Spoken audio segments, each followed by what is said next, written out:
Les choses devraient être. Pour expérimenter un véritable réveil dans nos vies et dans notre Église, nous devons revenir, nous retirer, nous abandonner au Seigneur. 1. Retour au Seigneur, V3. Si tu retournes à Jéhovah de tout ton cœur. Samuel nous dit que pour expérimenter le réveil, il y a certaines conditions. Le mot si est une clause conditionnelle qui signifie que si vous suivez sa parole, Dieu vous délivrera et vous ravivra. Mais d'un autre côté, si vous ne le faites pas, la libération ne viendra pas. Dieu travaille dans les mêmes conditions sur vous et sur moi aussi. Par conséquent, la première condition pour qu'un réveil ait lieu est de se détourner du cœur vers le Seigneur. Samuel appelle le peuple à revenir au Dieu souverain et Seigneur de sa vie de tout son cœur. Dieu ne reçoit pas d'adoration sans enthousiasme, il désire tout son cœur. Jer 3, 10b. Judas ne s'est pas tourné vers moi de tout cœur, mais en feignant. Nos cœurs sont si durs que parfois nous ne réalisons pas ou ne voulons pas reconnaître que nous nous sommes éloignés de là où Dieu veut que nous soyons. Ouvrons les yeux et voyons notre besoin de retourner au Seigneur. Apocalypse 2, 4-5. Notre retour au Seigneur nécessite la repentance, un changement complet d'avis et le fait de tourner le dos au péché. 2. Supprimer l'étrange, retirez du milieu de vous les dieux étrangers et Ashtaroth. La deuxième exigence concerne une action concrète: enlever, jeter. Samuel met les gens au défi de se débarrasser des autres passions et sentiments du cœur qui s'égarent facilement. Ils adoraient des idoles et des images taillées dans la pierre et le bois. Dieu avait été remplacé par de faux dieux et un culte perverti. Je comprends que les dieux de notre temps ne sont peut-être pas faits de pierre et de bois, mais ils sont bien réels et se battent constamment pour dominer nos cœurs. Argent, travail, temps, plaisir, etc. Ils peuvent rapidement devenir des dieux dans nos vies, amis, dans leur famille, dans leurs entreprises, dans leur influence ou dans leur richesse. Par Joshua Pinto, une raison d'avoir de l'espoir quand la vie devient désespérée. Qu'est-ce qui vous maintient dans la vie? De quel système de soutien disposez-vous lorsque la vie s'effondre? Beaucoup placent leurs espoirs dans leurs amis, leur famille, leurs entreprises, leur influence ou leur richesse. Cependant, ces réponses ne sont pas satisfaisantes. Des amis vous quitteront, des membres de votre famille mourront, des entreprises échoueront, des leviers vous obligeront à compromettre votre foi, les influences échoueront et la richesse ne durera pas éternellement. Nous devons disposer de plus que des choses temporaires et peu fiables pour nous soutenir dans des moments et des situations désespérées. C'est dans cet esprit que nous nous tournons vers le livre de 1 Pierre en quête d'espérance, et je suis sûr que nous ne serons pas déçus. 1 Pierre 1-1-12. 1 Pierre, apôtre de Jésus-Christ, des élus étrangers dispersés dans tout le Pont, la Galatie, la Cappadoce, l'Asie et la Bithynie, selon la prévoyance de Dieu le Père, par l'œuvre sanctifiante de l'Esprit, obéir à Jésus-Christ et être racheté par son sang. Que la grâce et la paix abondent en vous trois. Loué soit Dieu, Père de notre Seigneur Jésus-Christ. Dans sa grande miséricorde, il nous a fait renaître par la résurrection de Jésus-Christ, afin que nous ayons une espérance vivante. 4. Et que nous recevions un héritage indestructible, sans souillure et qui ne se flétrit pas. Un tel héritage vous est réservé dans le ciel. 5. Que la puissance de Dieu protège par la foi jusqu'à ce que vienne le salut qui doit être révélé dans les derniers temps. 6. C'est pour vous une grande joie, même si jusqu'à présent vous avez dû endurer diverses épreuves pendant un certain temps. Cette l'or, bien que périssable, se purifie par le feu. De même, votre foi, qui vaut bien plus que l'or, lorsqu'elle est mise à l'épreuve par les épreuves, se révélera digne d'approbation, de gloire et d'honneur lorsque Jésus-Christ sera révélé. 8. Vous l'aimez même si vous ne l'avez pas vu, et bien qu'ils ne le voient pas maintenant, ils y croient et se réjouissent d'une joie indescriptible et glorieuse.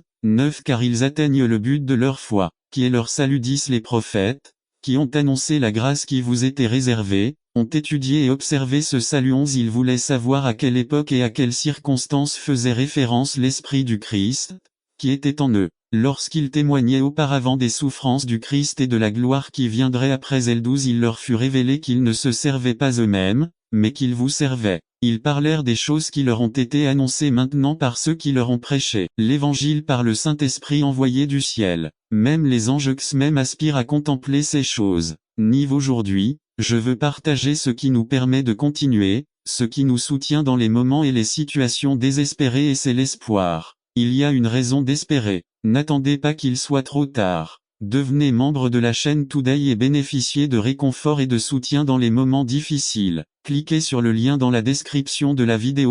Si seulement vous reconnaissez sa souveraineté dans votre vie, c'est à vous de les réaliser dans votre vie pour la gloire de Dieu. Permettez en ce jour que Dieu par Ramon Roja. Dieu a un but avec vous. Lecture. Galates 5 24 à 25. Introduction. Je veux que vous puissiez reconnaître aujourd'hui que les plans et les desseins que Dieu a avec vous se réaliseront si vous reconnaissez seulement sa souveraineté dans votre vie. C'est à vous de les réaliser dans votre vie pour la gloire de Dieu. Laissez ce jour à Dieu révéler pleinement son plan pour votre vie. Y reconnaître qu'il doit y avoir une mort totale du jeu à Galates 2, 20b. L'être humain, dans sa capacité d'exister, a le désir et l'aspiration de préserver sa vie. C'est la réaction à toute nouvelle d'une maladie mortelle crée chez l'homme le désir de chercher une alternative pour que cela n'arrive pas. Dieu veut qu'une mort survienne en nous dans le domaine émotionnel interne, afin qu'il puisse réaliser son dessein avec vous. Et n'oubliez pas qu'une fois le décès survenu, la personne ne ressent plus de douleur, mais néanmoins, pendant le processus de mort,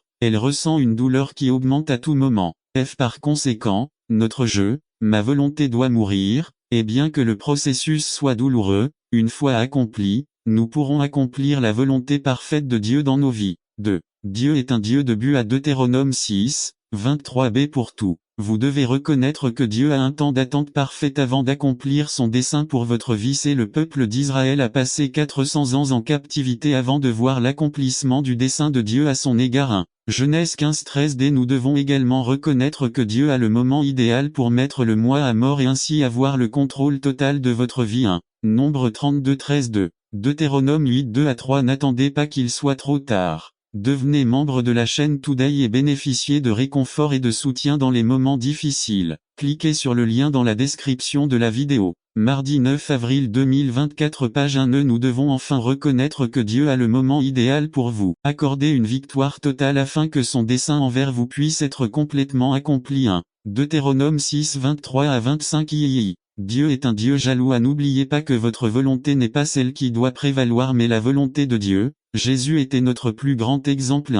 Jean 4, 34-2. Jean 6, 38 à 43. Matthieu 26, 26 à 42b. Une fois que vous reconnaissez que Dieu a un dessein pour vous, que votre moi et votre volonté sont morts, vous devez alors faire tout ce que Dieu vous commande, car c'est sa volonté parfaite. Deutéronome 7 1 à 11. Conclusion. Dieu a un but avec vous.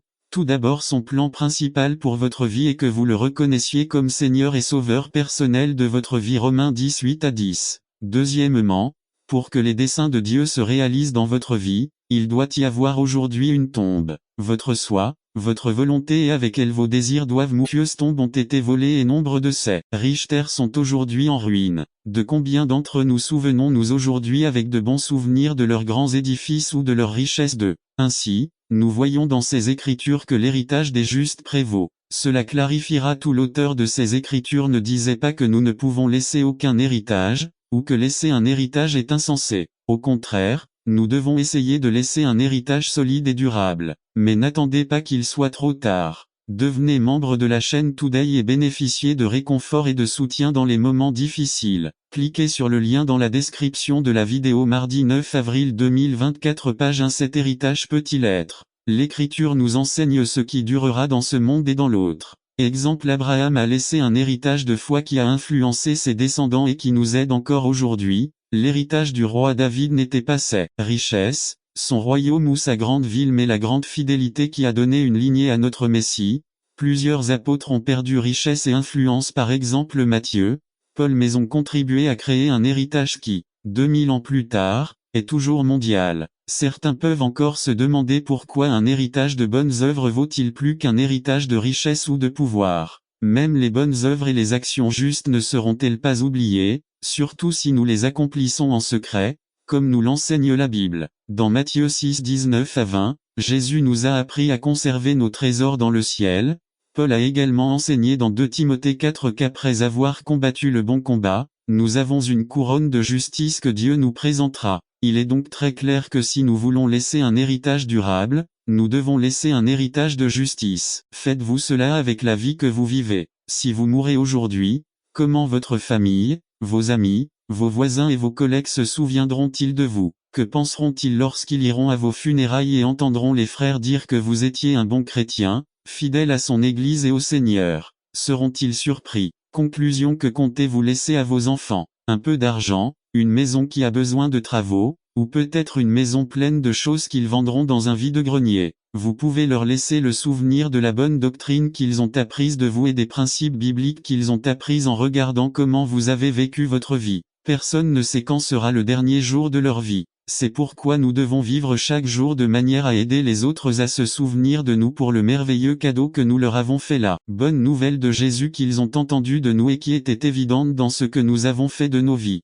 N'attendez pas qu'il soit trop tard. Devenez membre de la chaîne Today et bénéficiez de réconfort et de soutien dans les moments difficiles. Cliquez sur le lien dans la description de la vidéo. Mardi 9 avril 2024, page 2. Il y a une bénédiction pour nous résumer. Israël avait un but et une bénédiction spécifique. Il était temps pour eux d'obtenir la bénédiction de Dieu. Par Elie Hernandez. Jéhovah a une bénédiction pour nous. Exode 3, 7 a dit: tout dans la vie a un temps défini. Ecclésiaste 3:1 dit: il y a un temps pour tout. Il y a un temps pour tout ce qui se fait sous le ciel. Jéhovah n'a jamais voulu que la nation d'Israël soit captive par les Égyptiens. Mais cette captivité et ces souffrances étaient nécessaires à l'accomplissement de la prophétie et au bien-être de la nation d'Israël. Il est promesse progressive de Jéhovah à Abraham, Isaac et Jacob à la bénédiction d'Abraham. Genèse 12, 2-3. Et je ferai de toi une grande nation, et je te bénirai, et je magnifierai ton nom, et tu être une bénédiction. Je bénirai ceux qui te béniront,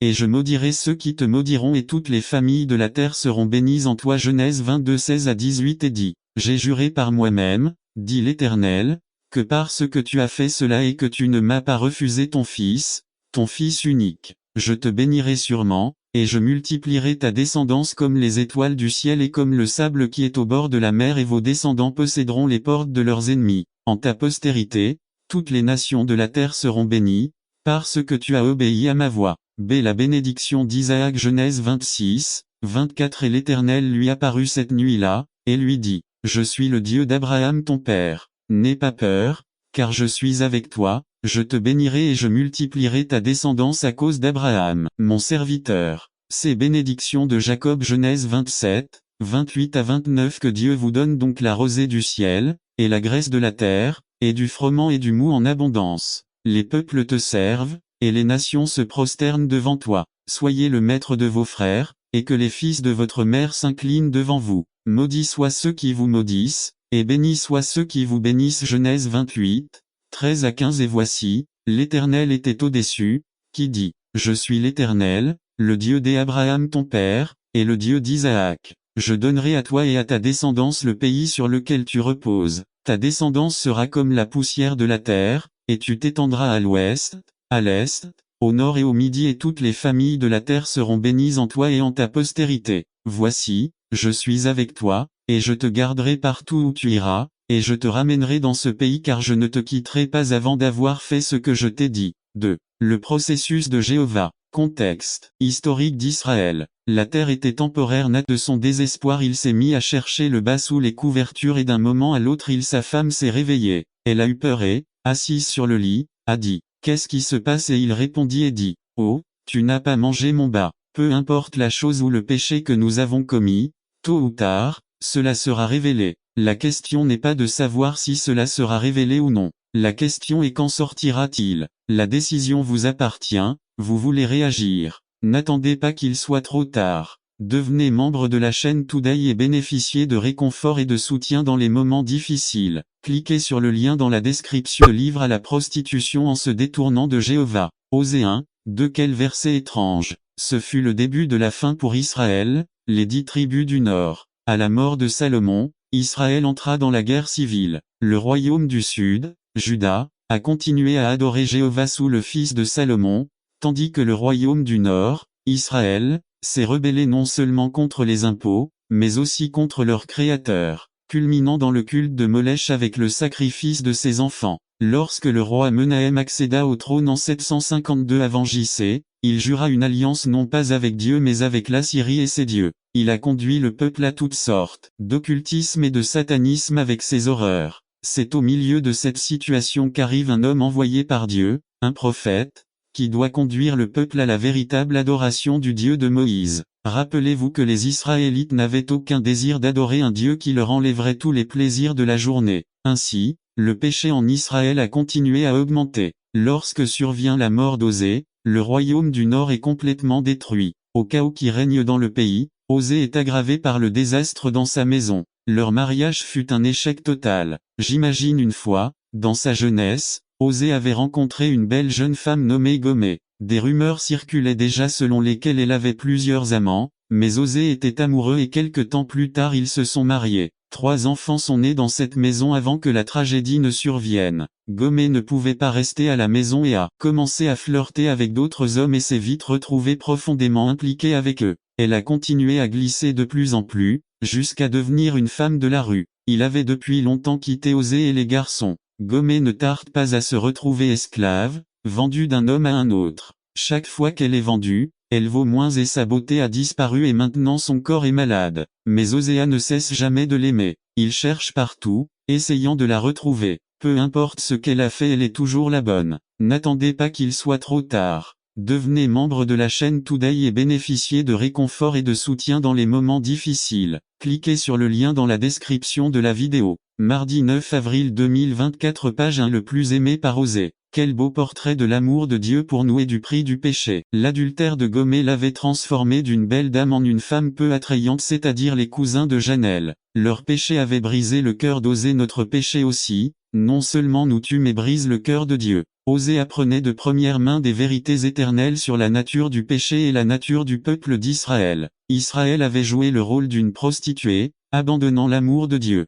Tout comme Osée a souffert pour Gomé, il a réalisé à quel point Dieu souffre lorsque nous péchons. Il y a 2 grandes vérités ici. Première, peu importe à quel point nous nous sommes éloignés du Seigneur, il ne cesse jamais de nous aimer. Dwayne Shelton sin el centro 31 year de do, nuestro pecado afecta los que están alrededor nuestro, especialmente los que menos queremos herir pero más importante que branta el corazón de Dieu. Notre péché lui apporte une grande douleur et nous détruit. Ce qui est étonnant dans tout cela, c'est que Dieu continue de nous aimer. Tout comme Osée qui n'a jamais cessé d'aimer Gomé qui l'a blessé à chaque pas qu'il faisait, Dieu ne cesse jamais de nous aimer. C'est ce que signifie le mot grâce, c'est la faveur imméritée de Dieu. Mais Dieu nous montre son amour, en ce sens que, alors que nous étions encore pécheurs, Christ est mort pour nous. Romains 5:8 racontait l'histoire d'Osée demandant toujours si quelqu'un l'avait vu, toujours enquêtant, ayant finalement entendu parler d'une vente aux enchères d'esclaves portant le peu qu'elle avait, traversant la foule pour se rendre devant pour voir si elle était là. N'attendez pas qu'il soit trop tard. Devenez membre de la chaîne Today et bénéficiez de réconfort et de soutien dans les moments difficiles. Cliquez sur le lien dans la description de la vidéo. Mardi 9 avril 2024 page 2. Tout à coup, il lève les yeux et la voit. Ses yeux se remplissent de larmes. Il l'avait enfin trouvé. Gomé faisait partie des déchets humains à vendre ce jour-là. Je veux qu'il comprenne que l'amour d'Osée était un amour actif. Il a continué à chercher jusqu'à ce qu'il la trouve. Nous voyons à nouveau le portrait de Dieu. Il cherchait Adam et Ève, Jonas, le roi Saul, David, et il te cherche. C'est vrai, il sait déjà où vous êtes à chaque minute de chaque jour, mais il veut que vous sachiez qu'il vous cherche et qu'il vous appelle par votre nom. Il t'appelle en ce moment. Osée n'a jamais cessé d'aimer Gomé. Fin de l'histoire. Gomé était sur l'estrade, regardant le sol, pensant à qui l'achèterait maintenant. Cela ne prendrait pas beaucoup d'argent, elle ne valait plus grand-chose. Soudain, tout en elle sursauta cette voix, elle savait de qui il s'agissait, c'était la voix d'Osée. Je pouvais le voir debout, les larmes coulant sur ses joues. Osée n'avait pas grand-chose, quelques pièces de monnaie et un peu d'orge, ce n'était pas grand-chose pour acheter un esclave, mais c'était suffisant. Dieu n'a jamais cessé de vous aimer. Je ne pourrais pas te racheter avec quelques pièces et un peu d'orge. Votre prix était beaucoup plus cher, mais il était prêt à le payer, car Dieu a tant aimé le monde qu'il a donné la terre promise avec du pain. À l'heure la moins attendue, Dieu fait plus dans notre situation que nous ne l'imaginons. Alors n'attendez pas qu'il soit trop tard. Devenez membre de la chaîne Today et bénéficiez de réconfort et de soutien dans les moments difficiles. Cliquez sur le lien dans la description de la vidéo. Mardi 9 avril 2024 page 1 Paul loue celui qui est capable de faire bien plus que tout ce que nous demandons ou imaginons. F3,22. À l'heure des plaintes, Dieu écoute comme il entend la prière et nous visite. Comment il a rendu visite à Israël dans le désert quand ils ont dit J'aurais aimé que nous soyons morts par la main de Jéhovah au pays d'Égypte quand nous avons mangé du pain à satiété, mais Dieu a dit à Moïse, je te ferai pleuvoir du pain de le ciel. Exemple 16 3a, b, 4a 3. Là, dans la terre promise, Naomi dut revenir d'où elle était partie avec quelque chose et rien. Mais Dieu a cause de mal des soutiens, car si je suis fils de cette maison, je suis appelé à soutenir tout ce que Dieu a indiqué pour son progrès et son développement. IV. La crise de nombreux enfants A. Ils ne reconnaissent pas qui est le père de la maison. B. Ils ne reconnaissent pas l'autorité du père de la maison. C. Ils ne reconnaissent pas la correction du père de la maison. 1. De là naissent de nombreux enfants rebelles. Ils ne sont pas d'accord avec les directives du père de maison et quittent le foyer sans la bénédiction et l'autorisation du père de maison. 2. C'est pour cette raison qu'il y a des églises pleines d'enfants bâtards. Ce sont les enfants d'un autre père parce qu'ils ont quitté la maison en rébellion. D. Ils ne reconnaissent pas que c'est le père de la maison qui vous dirige, qui peut vous guérir, qui voit votre potentiel, qui vous corrigera dans l'amour, qui vous aimera et qui vous restaurera au moment où vous en aurez besoin. Conclusion. Aujourd'hui, c'est le jour pour voir qui est le père de la maison. Puissions-nous reconnaître la valeur de ce que cet enseignement a pour votre vie. D'autant plus que vous pouvez voir et reconnaître votre position de fils au milieu de la maison. Puissiez-vous voir en la personne de votre pasteur et le reconnaître comme le père de la maison. N'attendez pas qu'il soit trop tard. Devenez membre de la chaîne Today et bénéficiez de réconfort et de soutien dans les moments difficiles. Cliquez sur le lien dans la description de la vidéo. Mardi 9 avril 2024, page 2. Quelle est l'intensité de votre passion? Résumé. Chaque jeune doit reconnaître le potentiel de sa vie. Il est nécessaire que vous puissiez valoriser et reconnaître le plan tracé par Dieu pour ces derniers temps. Surtout le rôle que joue la jeunesse au sein de l'Église. Ils sont plus que des personnes atteintes d'émoque par Ramon Roja. Introduction. En cette journée nationale de la jeunesse, je veux que nous puissions valoriser et reconnaître le plan tracé par Dieu pour ces derniers temps. Surtout le rôle que joue la jeunesse au sein de l'Église. Ce sont plus que des personnes aux émotions incontrôlées, ce sont des personnes qui ôteront les morts du milieu du peuple de Dieu. Passion et feu. Il existe une relation entre la passion et le feu. On peut dire que l'un est associé à l'autre. Là où il y a la passion il y a le feu et là où il y a le feu il y a la passion. B. Que représente le feu sur l'autel? Lévitique 6:13, 1. Premièrement, cela représente la présence de Dieu. Dans ce cas, la présence de Dieu sur les vies. 2. Deuxièmement, cela représente la passion du cœur. C'est la passion qui détermine dans votre vie votre désir de servir Dieu de tout votre cœur. Sans passion, il n'y a pas d'esprit de service et c'est pourquoi nous devons reconnaître l'urgence de maintenir le feu du don de Dieu allumé dans nos vies. 1. 2 Timothée 1, 6, 2. Nous ne devons permettre à rien de provoquer la décomposition du feu de Dieu dans nos cœurs. 2. Quelle est l'intensité de votre passion, jeune homme? A. Acte 5, 6 à 10 b.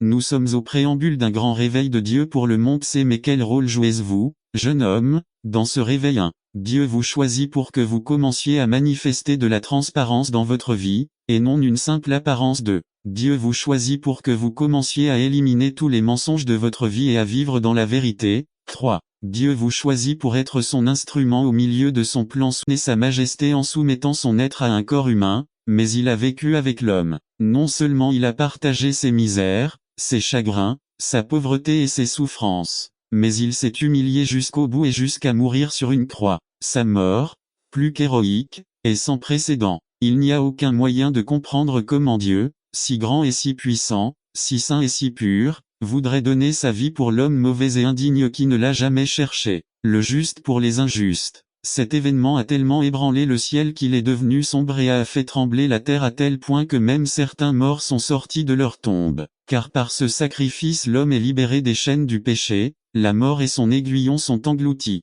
L'enregistrement des décrets contre lui est aboli et l'homme a la possibilité de retourner à la place qui lui revient en aidant. Du haut de la croix, le Seigneur parle une fois de plus au monde, pas derrière une chaire, sur une estrade ou une estrade mais pendu à une croix, souffrant, blessé et saignant. Analysons 5 de ces phrases ce soir. 1. Père, pardonne-leur parce qu'ils ne savent pas ce qu'ils font. Et Jésus dit, Père, pardonne-leur, parce qu'ils ne savent pas ce qu'ils font. Et ils se partagèrent leurs vêtements en tirant au sort. Luc 23, 34. Les coups de fouet, les gifles, la couronne d'épines, les clous, sa nudité, la lance blessait son corps. Insultes, expressions de mépris et de ridicule, moquerie et sarcasme. Ils ont blessé et déchiré son cœur, transpercé, enclavé et détruit son âme même. Quel genre de personne se moquerait d'un mourant, qui serait assez indolent pour mettre du sel sur des plaies ouvertes? À quel point est-il vil et pervers de parler avec mépris à quelqu'un qui est lié par la douleur, qui se moquerait d'une personne assise sur la chaise électrique,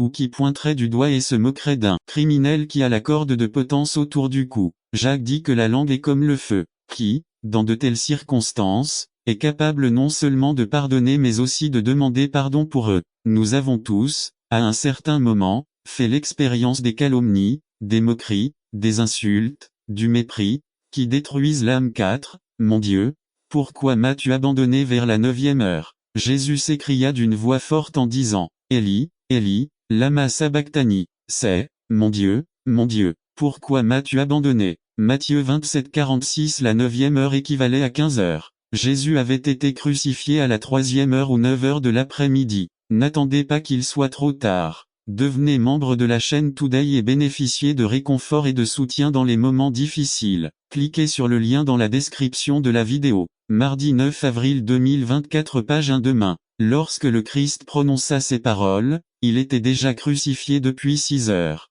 6 heures de douleur intense, 6 heures de souffrance indescriptible. 6. Dieu appela l'homme et lui dit, « Où es-tu » disait l'homme répondit, « J'ai entendu dire que tu te promenais dans le jardin, et j'ai eu peur parce que je suis nu. C'est pour ça que je me suis caché. 11. Et qui t'a dit que tu étais nu? Dieu lui a demandé, as-tu mangé du fruit de l'arbre que je t'ai interdit de manger? 12. Il répondit, la femme que tu m'as donnée pour compagne m'a donné de ce fruit, et j'en ai mangé.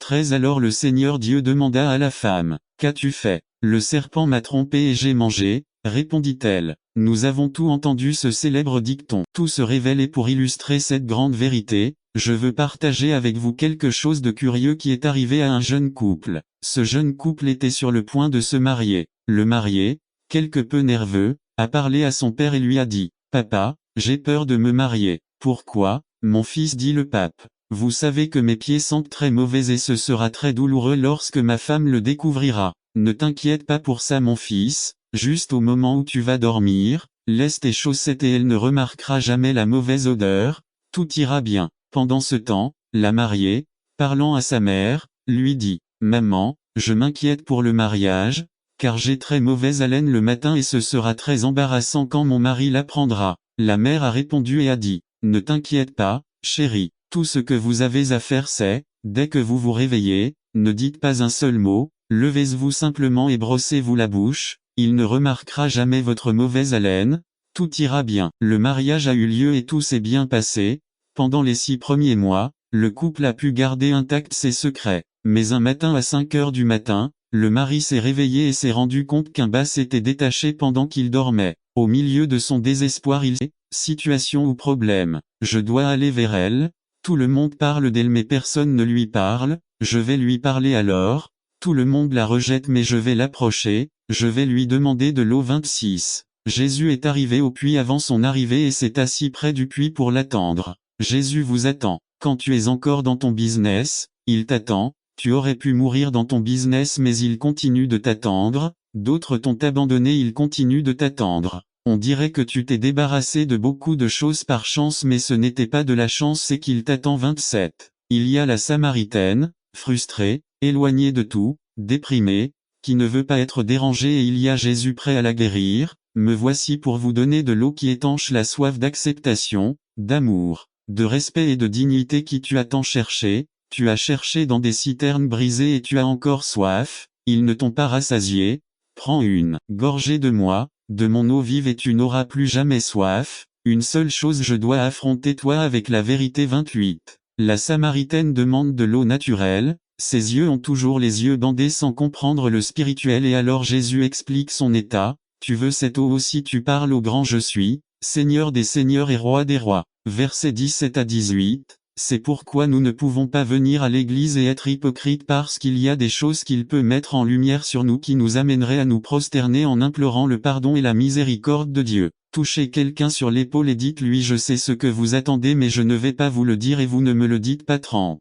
Je n'ai pas de mari. C'était une grande vérité. Vous avez été marié 5 fois et vous ne croyez plus au mariage, alors maintenant celui que vous avez n'est plus le vôtre, il est emprunté. 5 mariages, 5 costumes, 5 réceptions, 5 lunes de miel, Alors pourquoi se remarier 31? Mais comme cela arrive habituellement, lorsque nous sommes confrontés, nous changeons la conversation sur d'autres sujets, comme les questions religieuses. Avez-vous remarqué que la Samaritaine se déclare adoratrice 32? Elle est une adoratrice des blessures, elle est une adoratrice du péché, elle est une adoratrice religieuse. Lorsqu'elle est confrontée, elle commence à parler de son Église et de la façon dont ils adorent. Elle est religieuse mais pas juste 33. Mais